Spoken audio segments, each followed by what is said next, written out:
I'm David. I'm an alcoholic, and thank you so much for asking me to speak. I was going to uh, start off the recording saying, and that's how I made my first $1 million, as Clancy used to talk about, because the recording didn't really get the whole answer. Anyhow, I'm very humbled to be here.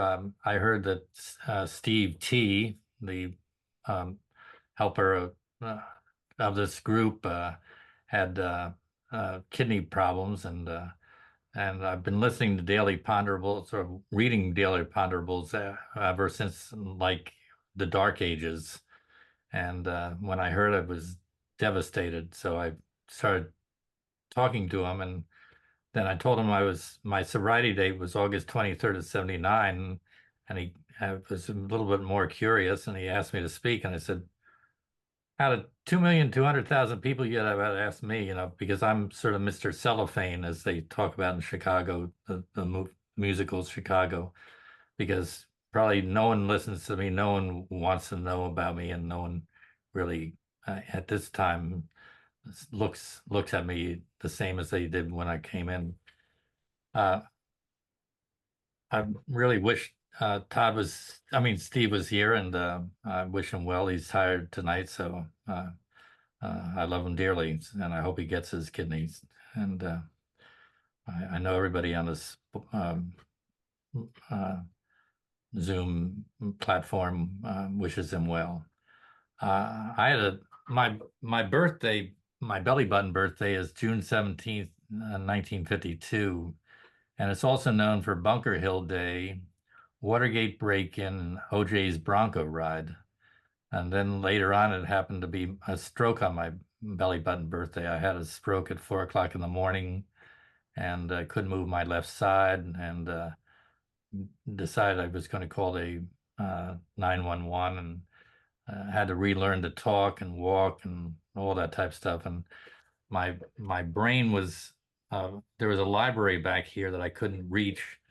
Unfortunately, slowly but surely, I've been developing that. So if my uh, thinking goes a little askew, please forgive me, but understand it.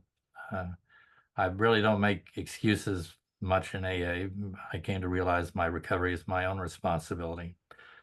I got sober as a result of being thrown out of my house because my wife had heard about an affair I had had.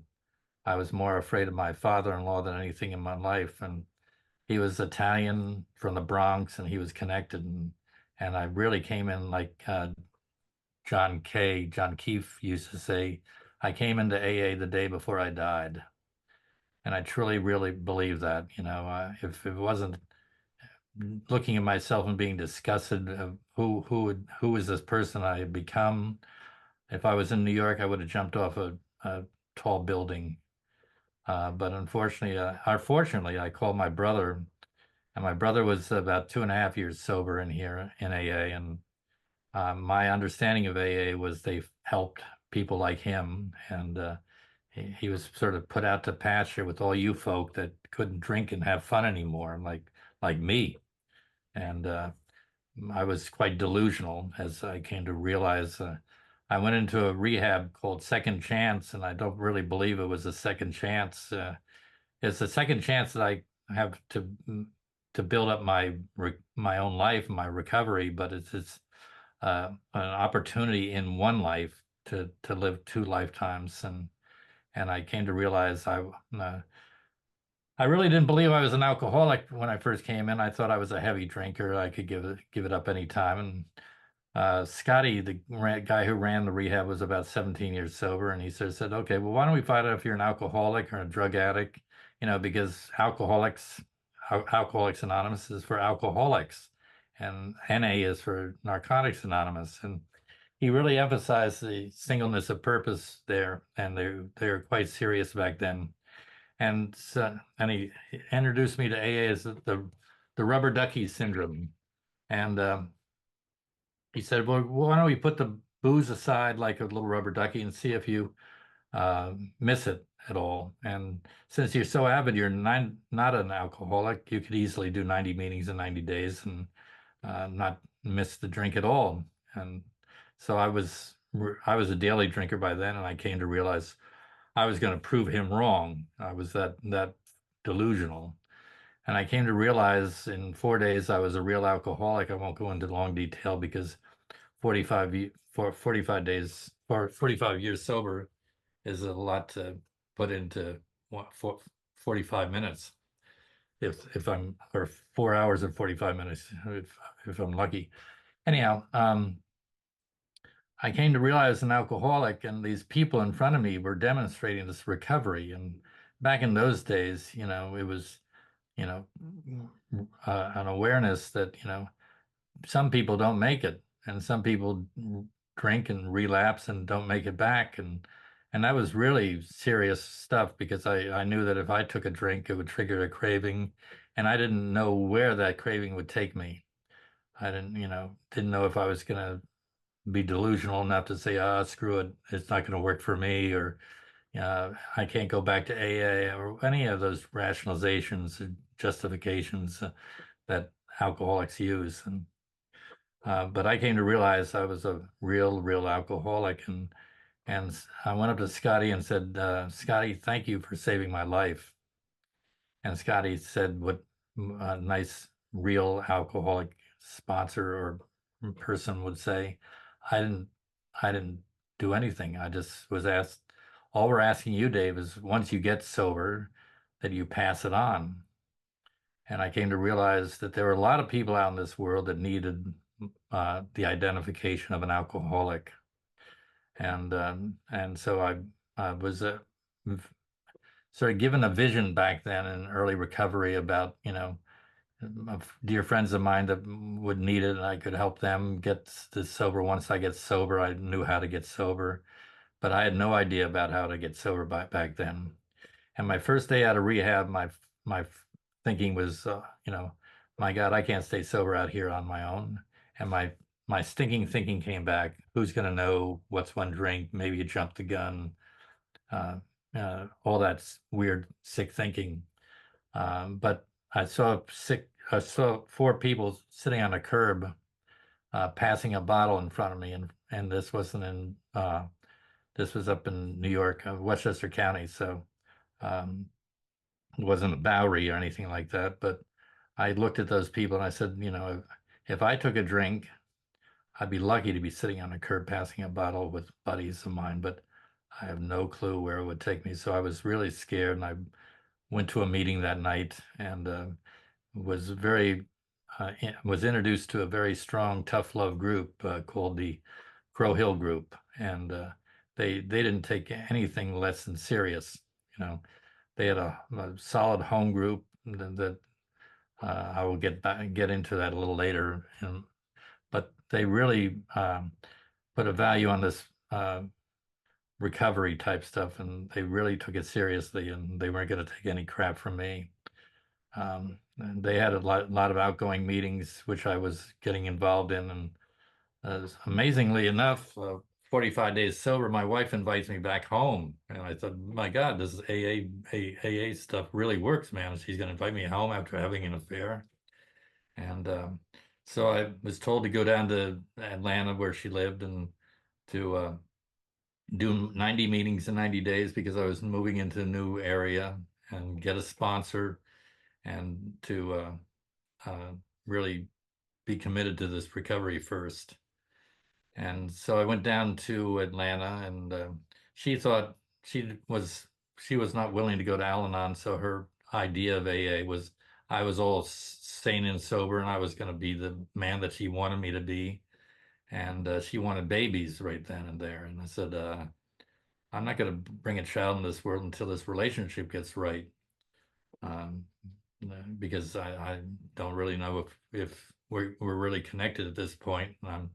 I don't really think it's fair to the child. If we go our separate ways, we have to be uh, stuck together for no healthy reason. And I was quite serious about Al-Anon. Uh, Long story short, she went to Al-Anon 7 years later after she divorced me, and she had remarried an alcoholic, and had been told by her best friend who went to Al-Anon, said, "Now, your father was an alcoholic. Now your first husband was an alcoholic. Now your second husband an alcoholic, and you don't think that you're affected by alcoholism, So she went to Al-Anon, but it didn't really stick because she stayed with that um, second husband until for 16 years, unwilling or unable to to detach from him because she, for some sick reason, thought that her purpose was there. And so many people think that they are connected and they really can't detach. And I came to realize that detachment from non-alcoholic marriage was hard enough. I came to realize it was uh, uh, uh, an awareness of my honesty. How can I expect her to stay with me, somebody who's taken had an affair and it was an ugly affair and all that type of stuff. So how can I expect her to like me anymore, except, for some odd, desperate reason. And she really didn't understand my alcoholism. And so I didn't really realize that she was really connecting to me. She was connecting with an idea of me. And so I was able to finally divorce her and move back up to New York. And I got involved in this uh, group called Crow Hill. Anyhow, back up a little bit. When I was down in Atlanta, my first sponsor was a guy who was talking about don't drink and go to meetings, and that's all he really talked about. And finally, um, I came to realize he hadn't put the steps in his life, and he was sponsoring out of line because he was it's easy to ask to be a sponsor, but it's hard to be a genuine sponsor. I come to realize, somebody with the steps in his life. He had a resentment towards his wife. He had been married before, and I identified with him. He was married, but I was prepared to get a divorce, and so, but he had never done his fourth step. And I said, screw this, because my life was on the line. I wanted to be sure I got the real message. I remember Scotty talking about this phone game, the old phone game. You whisper something in somebody's ear, and they whisper their partner next to them, and finally goes around the room, and it's like Joe Schmo blows mother, blah, blah, blah. It's totally delusional. It's totally wrong information. So I came to realize, by being in AA, so many people were not with the program, not with the steps in their life. They were newcomers or they were old timers that were manipulating or lying. They were bullshitting their way into recovery. And I came to realize, my God, I came to see that there was a guy named Joe Phelan down in Atlanta who was a delegate in AA who was 33 years sober, and his sponsor's sponsor was Dr. Bob, and I didn't figure it had been too watered down by that lineage. So I asked him to be my sponsor, and he was a wonderful man. He was very but much by the book, and my relationship with him was short-lived by face-to-face type of relationship, but we kept in touch, and he came up to New York, and I would go up to the conferences with him every year for 5 years or so. He became a trustee, and he was an invaluable member of my life. I moved back down to Atlanta God sort of directed me to move down to Atlanta to work for a publishing company, and I was able to make amends to my ex-wife at that point, and that was a miraculous thing too. Um, uh, I sort of said, when I did my inventory, I said I'd be amazed to see how God's going to work this thing out, because she ain't talking to me and I ain't talking to her, So, how's this going to be a healthy, harmonious dialogue? And briefly, I'll shortly tell you the story. I had $265 in my savings account, and I had also realized in my inventory that I had trouble with money.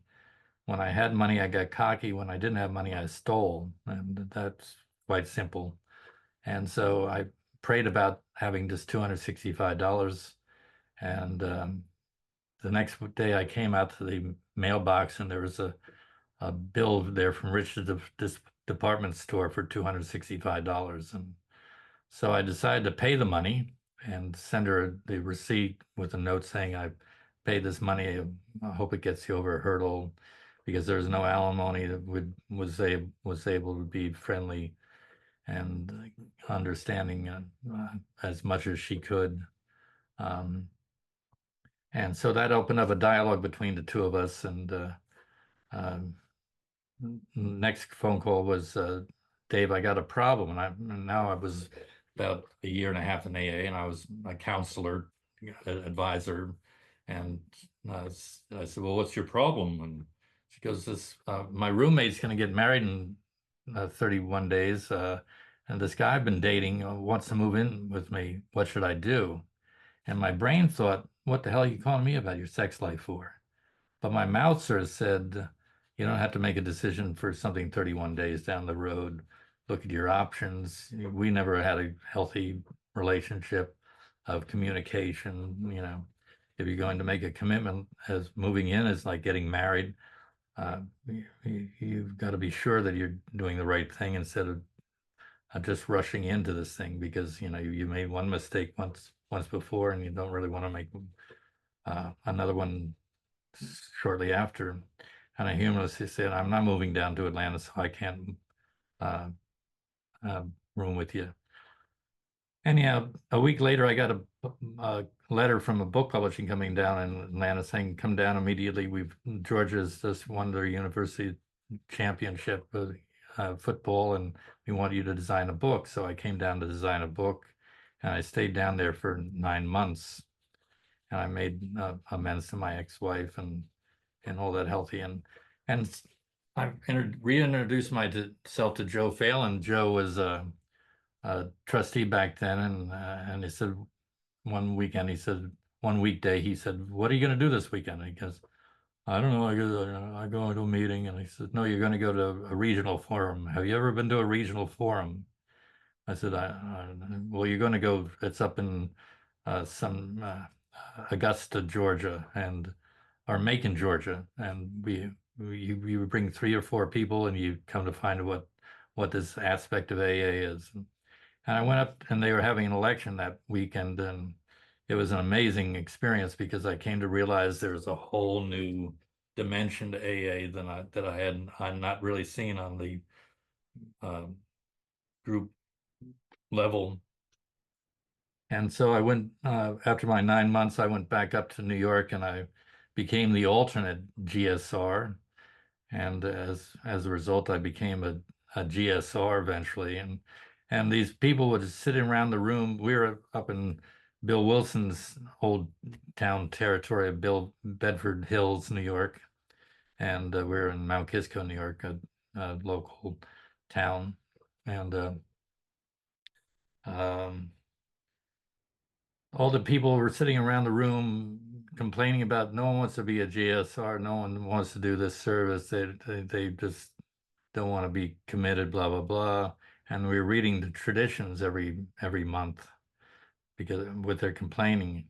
And eventually I became a DCM because of Joe Phelan's dialogue with me. I was learning all about service work, and I was talking to Clarence Roberts down in Atlanta, who was an old timer, first delegate of AA.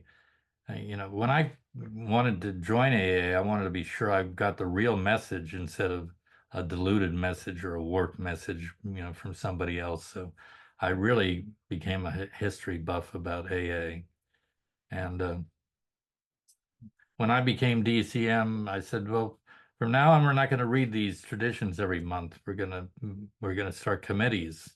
And the first guy complaining raised his hand and said, well, we don't know anything. I was, well, you're going to be the chairperson of this committee. We're allowed to be beginners because this has been fallen by the wayside. And we are district, blah, blah, blah. I forget the district number. We're not Connecticut, who has their whole act together. They have built the foundation strongly, and they are Connecticut districts. But we are our own district, and we got to answer to ourselves because we we are new to this, and we're only 50 miles away from New York, uh, where trustees were coming in by the handful every month and for business. And so we invited all these trustees to come out and discuss the traditions. And we had David Aronofsky talk about traditions, and we had all these people talk about different committees and blah blah blah. So we were very teachable, and we were helping to inform the groups, and the GSRs were going back to the group. And long story short, we became 59 groups in that district, and we had to redistrict it. They uh, so I come to realize when you're asked in AA, you got to follow your responsibility of that role of AA. If you're even in the level of sponsorship, I got to live up to that role of sponsorship. But uh, as Billy Noonan or Billy Ann, excuse me, sorry, you might want to erase that. Um, he talks about the group is really defined in the pamphlet, the group, the AA group, because a lot of groups start off and they don't know, they're just going to wing it. They're going to be hip and smart and slick and all that type of stuff. And unfortunately, I've observed that they've become glamorous meetings rather than a real group, because I come to realize what a group truly asks of us to be responsible for. I'll go into that a little bit later. Um, so I moved back. During that time, I came to realize I listened to these cassette tapes of Charlie and Joe, and uh, was really realizing that we weren't discussing the big book as effectively as they were. So I would have people come over to my house and we'd listen to Charlie and Joe tapes, and half the people would say, "Oh, that's not what my sponsor says. I don't even need to hear that crap." And other people really fell in love with them. And eventually I went up to the uh, conference up in Montreal in 1985, and Joe was the last speaker at that conference. And I came to realize, hey, I went up to a trustee, a friend of mine, uh, and said, "Hey, James, I just heard Charlie, I mean Joe McQuaney, and he said we just booked him in to come to New York in 1988. How do you like to be on the committee?"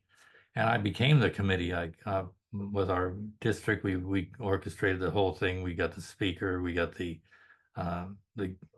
meeting place and all that. We had 600 people spoon-fed by Charlie and Joe, uh, the big book, and we shifted into a whole new level of understanding of the big book and all that type of stuff. Um, Unfortunately, we depend too much on the word of mouth in AA, because that phone game of the word of mouth becomes distorted. I think it's our responsibility to bring back the value of all these uh, positions in AA, and I'll try and get to that if I have any more time later on. So we had Charlie and Joe, and we were um, getting into a, a time where we were being exposed with the young people's groups, and Billy Yen really talks about that. We were um, um, the young people were going to the icky pa type stuff, and they were carrying teddy bears and all that type stuff, and wearing pajamas, and they were really sort of defiant, and they were trying to reinvent AA for the young people, and it was a very difficult time. And also, we got introduced to the inner child, and the inner child, um, Mr. John B. Uh, you know, caused us to maybe disband our group, because so many people are trying to say AA's old hat. Now it's the issues of blah blah blah. I won't go into all that type of stuff. But I think we have our things that go on in life in AA that are going to make us deter us from our path, and they really are dangerous to AA and to ourselves and to our wellness. And um, so later on, we had we had some money left over from Charlie and Joe, so we decided we were going to do workshops, and uh, guy we were introduced to a guy named Joe Hawk, who was a, a tough, a difficult person. He was challenging us to uh, certain values and um, wonderful values. I came to realize, he was sort of like Clancy. He talked about the singleness of purpose and God and being the the God of our own understanding, but God being uh, uh, a loving God expressing himself in our group conscience. And that's what we really needed to answer to, instead of to these other people uh, uh, that had different ideas about uh, AA, and we're trying to reinvent AA and all that type of stuff.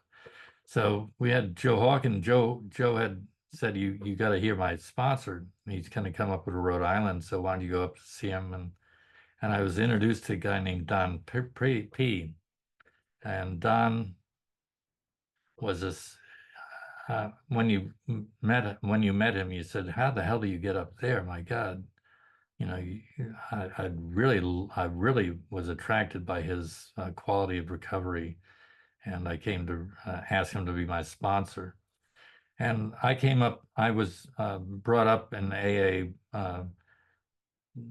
in New York, and they believe that you should only work the first 9 steps once, and you live in the maintenance steps of 10, 11, and 12. And Don was of a different experience, and he said, "Well, I do the steps over every year to come to realize I need to surrender to the first step, and I got to come to find what my guidance is in that year, because the the last year is over, and you need to resubmit yourself to this process every year." And I said, "Well, I don't understand that." And he says, "Well," and I explained to him that people in my area said, "You live in the maintenance steps." And he goes, "Oh, were you sold on that, or do you know that from your own experience?" And I said, "I've never done the steps before, so I must have been sold on it, or maybe you're right, or maybe you're wrong." So I found this guy named Bob F. To go through the steps with me. And I said, "Bob, I'm going to go through the steps, and I'd love to have you listen to me when I share with you my first step experience and second step. And so why don't we meet every Tuesday?" Uh, and so we met that next Tuesday, and I shared with him my first step experience, and he says, "I want to do this too." I said, "No, you're supposed to listen to me. You're not." And we came to realize we both needed to go through the steps again. And so we worked it together, where we would get together and swap first step and second step and third step and all that type of stuff. And we were just amazed that the process that we had done the first time, we had missed certain things in inventory. We're told that person doesn't need to make amends because you want to get in her pants, or you want to do this. And instead of me changing to address the issue, I was eliminating the problem altogether. So I came to realize I needed to make amends to that person. Even I needed to change my character to apologize for my poor behavior back then, because it became morally uh, discomforting to me to go along with that game that I played on that person, or that manipulation I played on that other person. So so uh, we made them. We were amazed when we were told by Don to go through the steps to turn statements into questions. We looked at the promises, and we asked ourselves, were we amazed before we were halfway through? And we were freaking amazed, because there was so much new joy and exploration that that had been missed the first time going around, and we were just settling to go around the drain and that type of stuff. And so I got very active in the Fellowship of the Spirit Conference, and we went out there to Colorado for 3 or 4 years, and we were and loved Don and loved Bobo and Don C and all those wonderful people that really have a great message. And we just lost a guy named Charlie P. last 2 years ago. Tragically, he finally left us, and I miss all these wonderful people because as you get older, these people sort of pass away, and you only have great memories of this whole thing. Anyhow, my real concern these days, I went one time. Sandy Beach came up to talk in Hilton Head, and I see thumbs up there. Sandy Beach, I first heard on tape when I was 4 days sober, and I laughed from my belly so hard. And his sponsor told him, "All we're trying to do, Sandy, is take the manageability of your life out of the hands of an idiot." And I came to realize, my best thinking got me here, and I was I was an idiot. I was delusional. Uh, I was misinformed. I was misguided by the bullshit in the bar and all that crap. And I think Sandy spoke, and he had a workshop, and we were at question and answers, and I said, I'd like to ask this question, when are we going to invite God back into AA? And he said, "Oh, that's a very interesting question. A lot of people like try and play God." And I said, "There's really no group conscience, effective group conscience in AA today. All their all the meetings around here, as Billy sort of talks about, is they're glamorous meetings, and they have a business meeting or group conscience every quarter or whatever. You know, uh, Back in the Crow Hill group, we had a business meeting every month. We had to keep a pulse of that group, and we had commitments that had to be rotated, and people had to be assigned jobs of set up and clean up, and those jobs you don't see people volunteering too much these days, and only the diehard people will do them, and they want to keep AA alive, but they don't realize that we really need to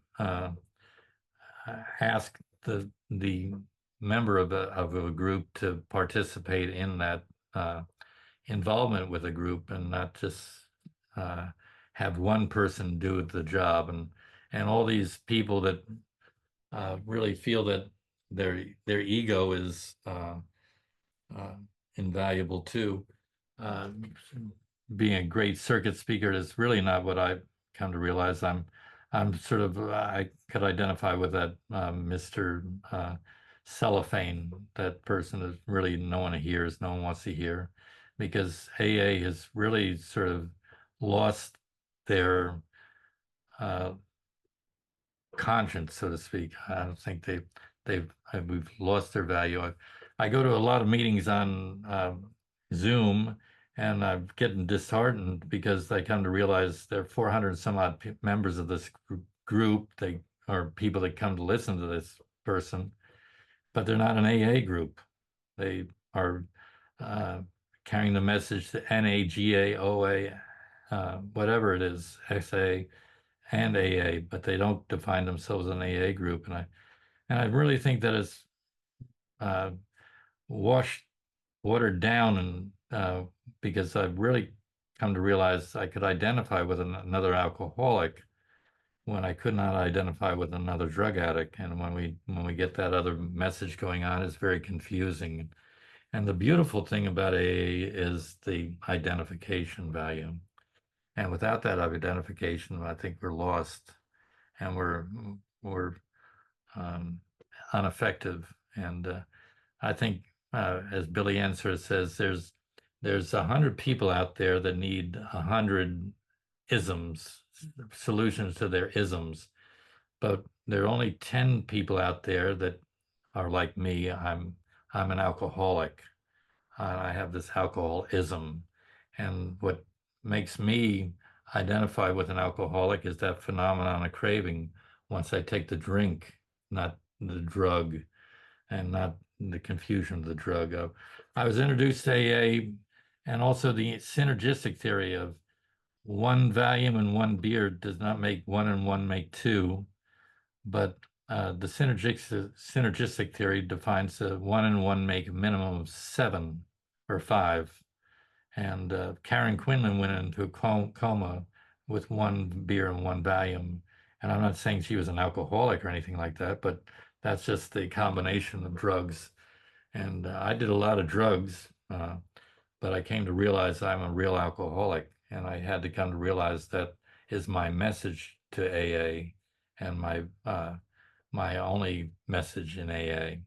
I don't really need to say I'm a drug addict. I respect AA's opinion about drugs, but I'm both. And then they go on the drugalog and all that type of stuff. So I hope many people uh, um, heard what I'm trying to say, or maybe half the people left. But I really think that we're going through a difficult time as the fourth edition reads, that we are coming to new opportunities to carry the message. But we, as a group, need to uh, hold on to the reins of what we're carrying the message to. I think if you're ever up in New York and you go to the Leonard Park group up in Westchester County, they're a great, wonderful example of a group. And they, when I was a member of the group, when you did your 90 meetings in 90 days, you had to qualify before you celebrated your 90 days. So you got up in another group and you told your story in 15 minutes, and that was about it. And that was about all that you really were able to share at that time. But, if you wanted to speak for the group, you had to be uh, nurtured in the group to be able to have that responsibility of that role. And you're really, there was a group up down in New York, was a tough love group that said if you're up at the podium and you speak of uh, drugs, we'll take you off the podium because we don't want to hear that crap. And they're quite serious about that too. So you had to either be willing to tell your whole story and uh, focus on the alcohol, excuse me, or just not be able to speak at the meeting. So I think the value of a home group, of a loving God expressing himself, or a group conscience, takes the individual out of the equation and allows the group to present the members of the group. And that I had a great pride in being a member of the Crow Hill group. We went around talking, and we were carrying the message, and we were bringing the message into rehabs and all that type of stuff. And there was a certain pride that you walked away saying, had I done my job, had I really carried the message for AA, or had I uh, sort of rambled on here and there. Unfortunately, I was at a meeting about a week ago, and uh, I had gotten sober down in Atlanta, and I sort of asked this woman, did she know Biscayne Maggie? And she goes, oh, well, she used to come to our group and tell us our group wasn't carrying the message.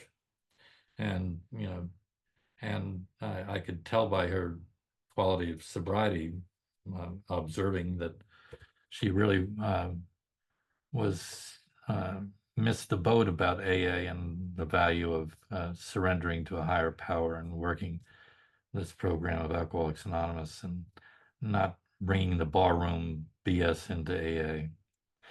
Anyhow, if I've disturbed some of you, I'll say that you can put my name on the inventory and follow it up by resentment, and come to realize maybe it wasn't truly me, but my loving concern of AA and where we're going in my life and what I've observed as non-AA.